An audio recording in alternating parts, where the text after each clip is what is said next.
It might be snow, ice, rain, fog, or blowing sand. But for drivers, all of these forms of inclement weather are bad news. On-road danger will be on the rise, and so will collision statistics. Yes, you are at risk if you're out here. But if you understand a few things average drivers either don't know or take for granted, the risk is more manageable. There are two significant changes that occur between the vehicle, the driver, and the road surface in these environments that cannot be ignored. If they are, and they are all too often, the danger soars. Here, both visibility and traction are diminished. It pays to know how to cope with that reality, and it pays to know when the weather has you overmatched. Let's cover a few quick tips that may get you through the rough patches. First, let's start with what you can do before the storm clouds form.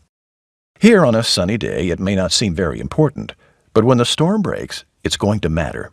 Your windshield wipers and your defrosting equipment need to be in good shape. If they don't do their job, your job, driving, can become a nightmare. You can't make good driving decisions if you can't see. To cope with traction issues, it's important to accelerate gently, brake gently, and turn gently. Any sudden moves, and your tires can break their positive contact with the road.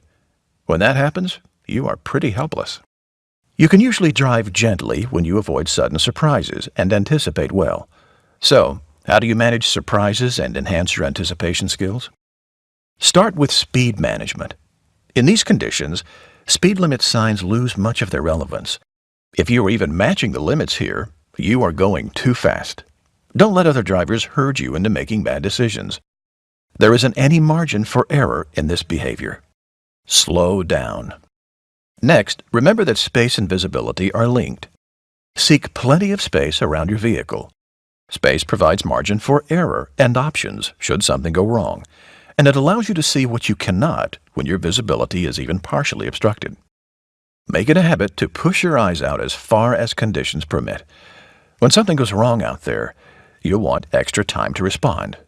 You want to see brake lights, emergency vehicles, and large puddles early. Also, remain alert and keep checking your mirrors. You need to know what your options are. Speed management, good eye lead time, space around the vehicle, and consistent awareness are the keys to good anticipation and surprise avoidance. Finally, and just as importantly as any other tip we can offer, it's essential to know when it's time to get off the road. There are times during which it is impossible to see what you need to see to make good driving decisions.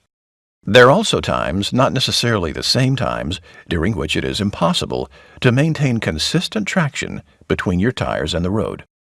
When either of these conditions occur, through no fault of your own, you've lost control. Take yourself out of harm's way as quickly as you can safely do so. You may not get another chance. You can't stop the weather, but you can improve your chances of avoiding weather-related conflict. We hope you'll use these tips to do